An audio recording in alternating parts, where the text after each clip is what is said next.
Good morning, Mr. Imam. Good morning, everyone. We're from Group 1, and today we're going to do a presentation about Chapter 17, Human Resource Policies and Practices. Our group consists of Arif Naufal Rahman, Muhammad Afla Faidan, Sabrina Nurcahaya Tanjung, Joe James Suryanto, and myself, Nandana Makarim Himawan. First, I'm going to be explaining about recruitment practices. The first stage in any human resource program is recruiting, closely followed by a selection. A selection system can only be as good as the individuals who apply in the first place. Strategic recruiting has become a cornerstone for many companies, in which recruiting practices are developed in alignment with long-term strategic goals. Candidates who are highly knowledgeable about the job and the organization are likely to have a better fit between their skills and job requirements and tend to be more satisfied in jobs they take.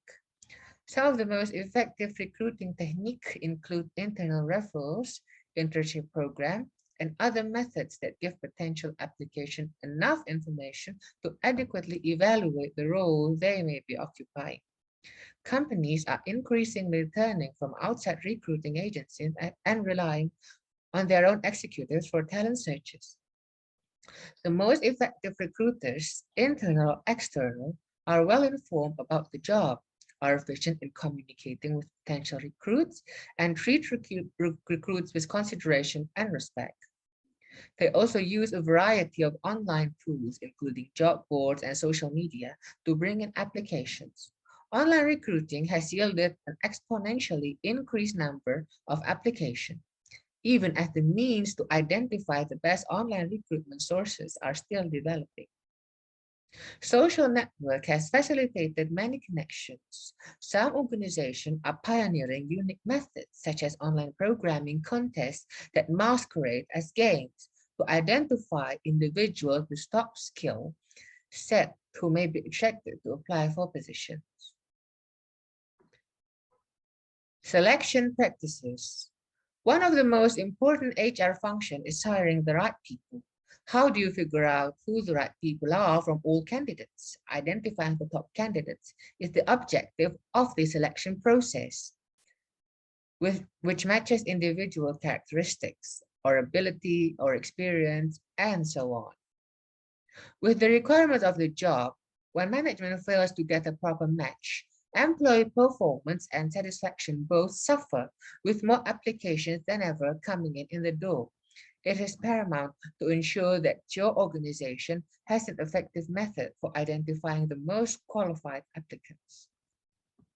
Initial selection.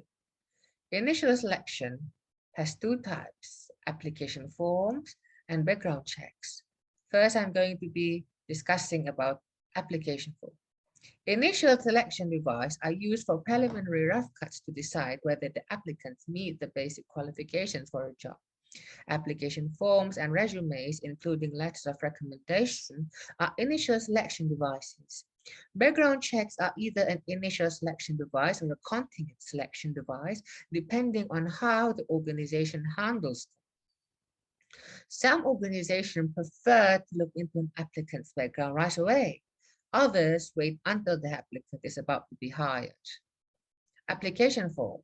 First, what you need to see in an application form is for the manager's caution. Managers must be careful about the question they ask on application. Obviously, questions about race, gender, and nationality are disallowed. For example, application should not inquire about marital status, dependents, and family obligations. Applying online. Many organizations encourages applicants to apply online. It takes them only a few minutes, and the form can easily be forwarded around to the people responsible for making the hiring decision.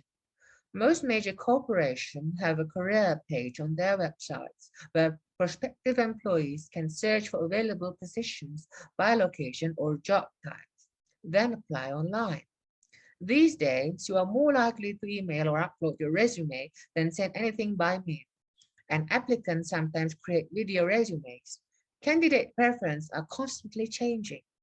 Candidate's caution. When you are a candidate, be careful about what you put on your online application. Many human resource departments, faced with an Overwhelming number of electronic submissions are using software to pre-select candidates based on keywords matches between applications and qualifications needed for the job. Their software often seeks screen out unacceptable candidates rather than select potentially good ones. While you will want to incorporate all the keywords that accurately describe your experience, including paid and volunteer work, and use whatever prompts you are given to outline the personal characteristics that qualify you, be careful not to overstate. And second is background check. First is reference checking software. More than 80% of employers conduct both employment and personal reference checks on applicants at some point in the hiring process. The reason is obvious. They want to know how an applicant did in past jobs and whether former employees would recommend hiring the person. Some organizations have turned to reference checking software that sends 10-minute survey to references. Research indicates this new technology may result in better or more objective information. Letters of recommendation are another form of background check.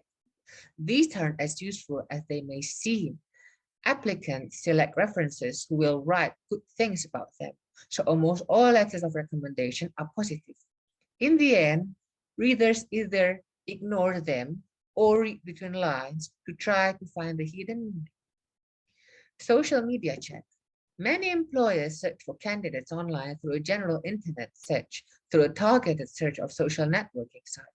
The legality of these practices has come questioned, but there is no doubt that many employers include an electronic search to see whether candidates have any history that might make them a dubious choice for employment. For some potential employees, an embarrassing or incriminating photo circulated through Facebook may make it hard to get a job. Credit histories checks. Some employers check credit histories. A bank hiring tellers, for example, would probably want to know about the candidate's credit history. But credit checks are increasingly being used for non-banking jobs. And lastly, is criminal background checks. Some employers conduct criminal background checks. A criminal history can legally be used for rejection only if the violation relates to the job and field. A civil rights movement has sought to ban employers from even asking applicants whether they have criminal convictions. So the next topic that we're going to discuss is about substantive and contingent selection. So if an applicant already passed the initial selection, they will need to go through the next step, which is this kind of selection process. So these are the main part of a selection process, which the substantive selection include written tests, performance simulation tests, and also interview. So the first one that we're going to talk about is written tests, which, as you might notice from its name, it is a paper-based test, but nowadays it can also be done using an online platform. So written tests includes these three types of tests. The first one is intelligence or cognitive ability test. So intelligent tests are proven to be particularly good predictors for jobs that include cognitively complex tasks. And the second one is personality tests. The benefit of this kind of test is that it's inexpensive and it's easy to administer. However, it will not always be accurate, as there can be possibilities of applicants faking their responses into a more desirable profile so that they could pass the selection process. And the last type is integrity test, which measures factors such as dependability, carefulness, and responsibility, and also honesty. It is proven to be a powerful predictors of job performance. However, it cannot always be that accurate. It cannot always predict whether the outcome is as equally good as the task. So managers should also be careful to choose their employees. So next, I'm going to talk about performance simulation tests, which include work sample tests, assessment centers, situational judgment tests, and realistic job previews. So for work sample tests, it is hands-on simulation of part of all of the work that applicants for routine job must perform.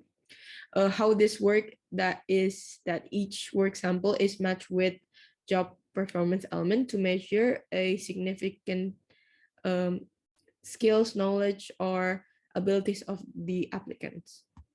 So the next one is assessment centers. It is an off-site test where candidates are given a set of performance simulation tasks designed to evaluate their managerial potential. And the third one is situational judgment test, which is a substantive selection test that asks applicants how they would perform in a variety of job situations. So this kind of test can be an alternative if a company wants to reduce cost uh, instead of like doing a job simulations. And the last one is realistic job reviews. It is a substantive selection test that are job tryouts to assess talent versus experience. So the last type of substantive selection test is interviews. The first one that we're going to discuss is unstructured interviews. It is a short, casual interviews that made up of random questions. So the drawback of this kind of interview that it can easily derail into a non-productive conversation.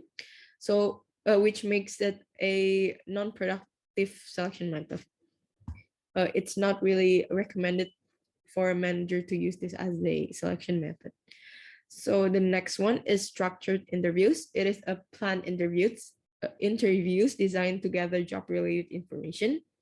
So it limits subjectivity as much as possible and therefore can provide more reliable responses. And last one is panel interviews, which is a structured interviews conducted with a candidate and a number of panel members in a joint meeting. This type of interview can be more reliable as it minimizes the influence of individual bias as there are more people in the interview.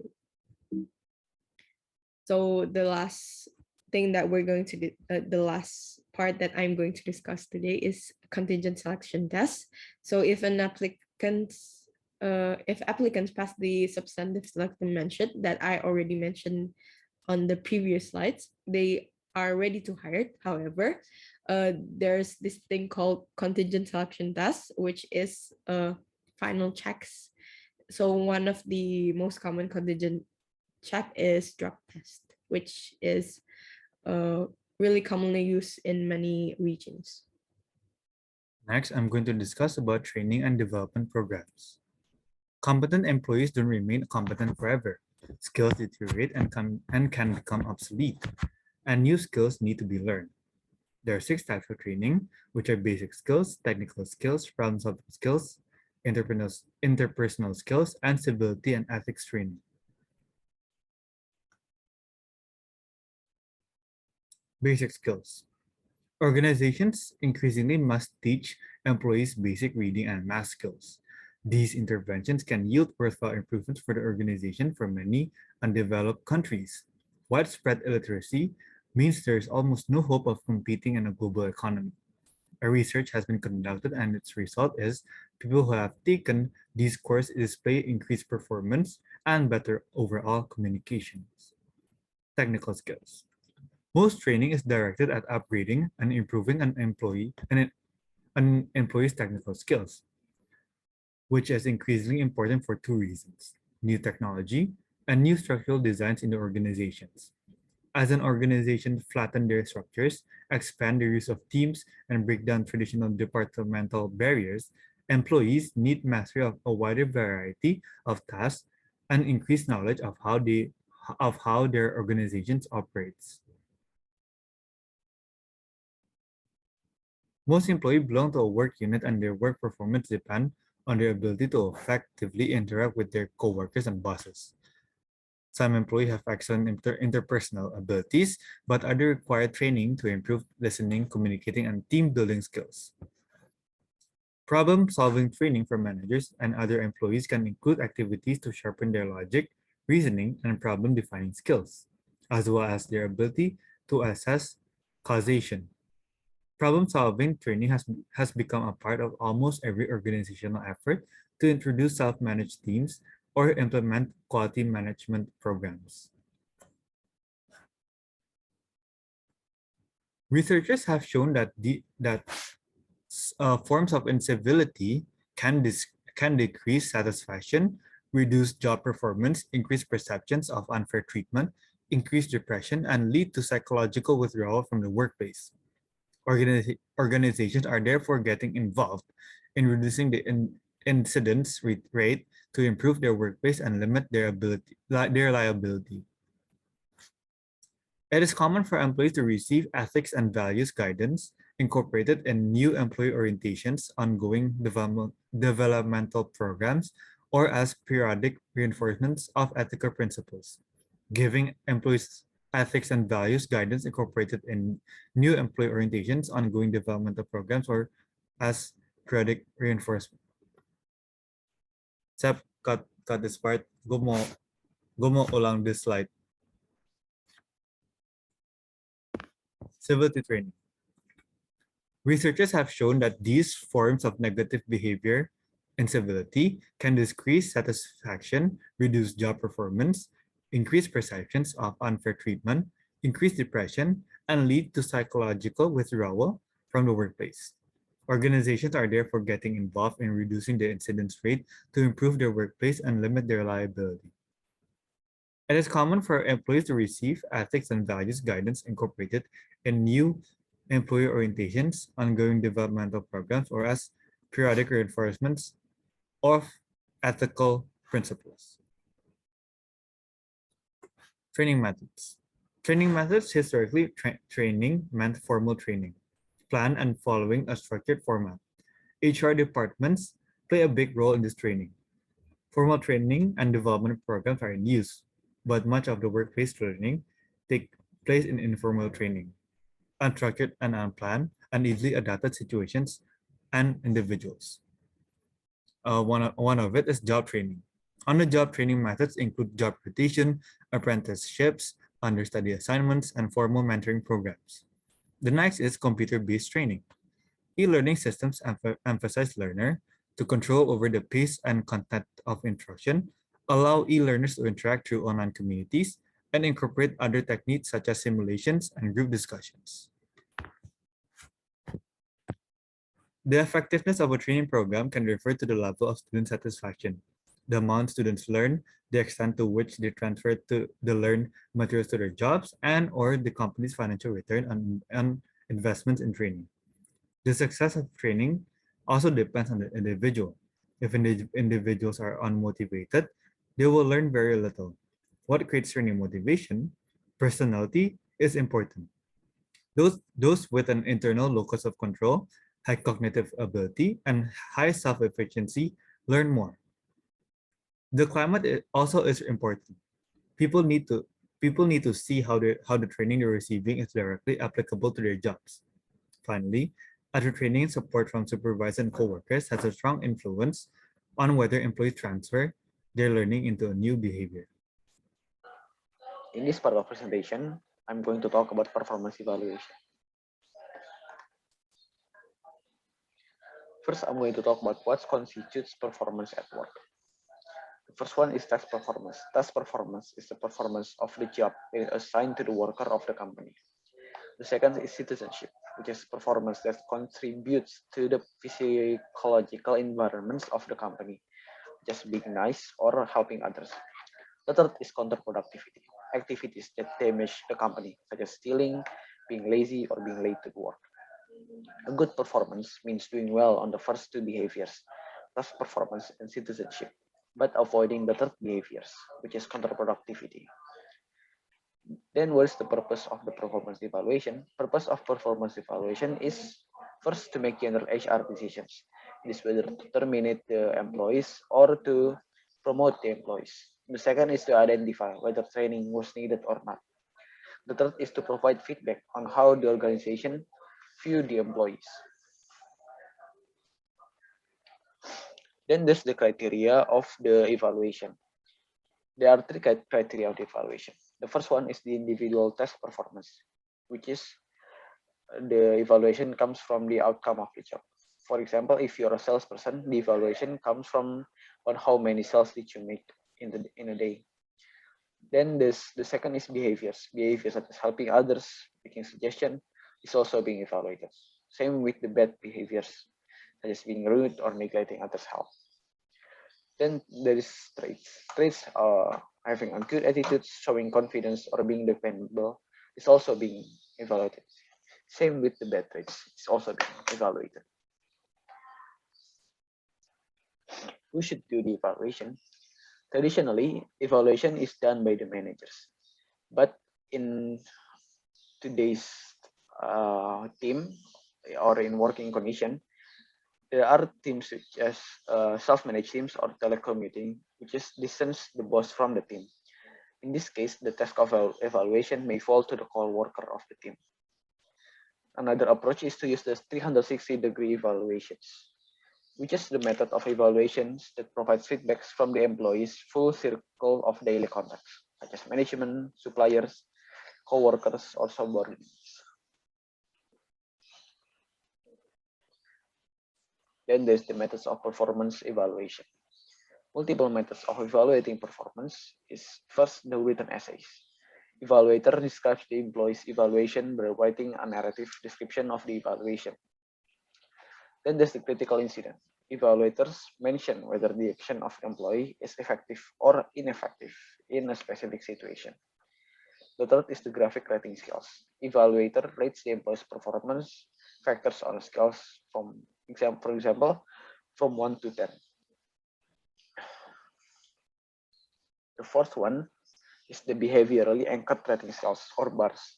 It is a method that combines the critical incident method and the graphic rating scale method. To use the bars method, participants must first contribute specific illustration of effective and ineffective behavior, which are translated into a set of performance dimensions with varying levels of quality. Then there is a force comparison. Evaluator compares the evaluation of employees with other employees.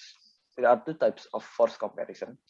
The first is group order ranking, which is the evaluation method that places employees into a particular classification, such as quartiles. The second one is the individual ranking. It is an evaluation method that rank order employees from best to worst. In evaluating on employees, there are maybe multiple errors that can happen, such as evaluator becoming biased to certain employees. There are some ways to minimize those errors. The first one is to use multiple evaluators. With multiple evaluators, the feedback to the employees can be more accurate, as well as the likelihood that the employees will accept the feedback as a valid criticism. The second is to evaluate selectively. Evaluators must be as close as possible in organization level as the employee that is being evaluated. For example, if a certain team is going to be evaluated, the person that should be evaluated the team is the manager of the team. The third is to train evaluators. Evaluators can be trained to make the process of evaluation becomes more objective and accurate. The training consists of teaching the evaluators what to look for in evaluating the employees, and also encourage them to describe the employees in as much as detail as possible. Then fourth is to provide employees with due process. The concept of due process can be applied to appraisals to increase the perceptions that the employees are being treated fairly. There are three features that characterize due process. The first one is the employees are informed of what is being expected of them. The second, all evidence relevant to a proposed violation is aired in a fair hearing, so the individuals affected can respond. The third is the final decision is based on the evidence and free of bias. Then there is providing performance feedback. Usually, providing a performance feedback is a difficult task for the managers because first, managers fears a confrontation with the employees when they are being criticized. The second, employees tend to feel defensive when they are criticized. They often redirect their mistakes to blame the other coworkers or even criticize the manager. The third one is employees tend to have overestimated their performance. So even when managers are providing a good news, employees are likely to perceive it as not good enough. Next, I'm gonna explain about leadership role of HR.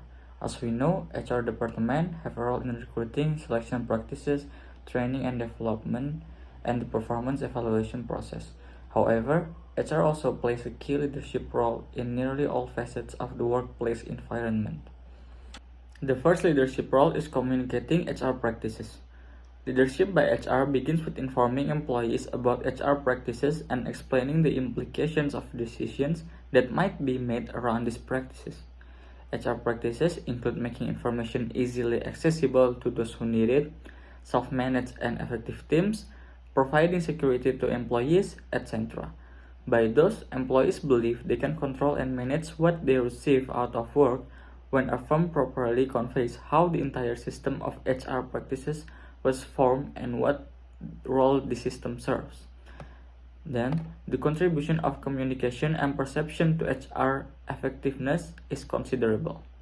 HR practices have varying consequences depending on how employees perceive the motivation for them. According to research, employees who believe HR processes are in place to increase performance and benefit, employees show stronger dedication and performance as a result of their sentiments. Employees who believe that these methods are in place to exploit employees do not have the same favorable response. Second leadership role is designing and administering benefit programs. For every issue facing workers such as health, childcare, aging parents, education, workplace conditions, and others to meet the need, the responsibility for designing and administering an organization benefit program falls to HR department.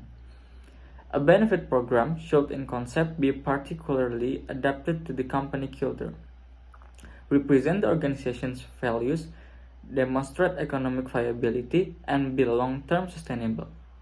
Benefits like this are expected to promote employees' psychological well-being, and as a result, organizational performance will increase. So, HR also have an important role in organizational performance. Then, the other leadership role of HR is drafting and enforcing employment policies. Policies differ from benefits in that they provide the guidelines for behavior, not just the working conditions. For example, if you in some condition have a benefit like special break room for mothers of young children, but a policy is needed to outline the expectation for conduct. May mothers elect to feed their babies in other places in the facility or only in the break room? Or maybe what timing is acceptable. HR department also have a role in managing work-life conflict. Time pressures aren't the primary problem underlying work-life conflict. The psychological incursion of work into the family domain and vice versa leaves people worrying about personal problems at work and thinking about work problems at home is creating conflict. So, it is the HR department's role to give the solution into this work-life conflict, such as some employees prefer initiatives to integrate work and personal life, such as gym facilities and company maybe sponsor family picnics. Then, HR as a mediations, terminations, and layoffs. HR departments often take center stage when unpleasant events such as disputes, substandard performance, and downsizing occur. HR managers are those in charge of leaving a favorable impression with the employee and collecting helpful input from the exit interview. To summarize, HR is becoming more important in firms throughout the world, and top executives are learning that human resource leadership is required to build the cultures and great business outcomes that top corporations require to remain competitive.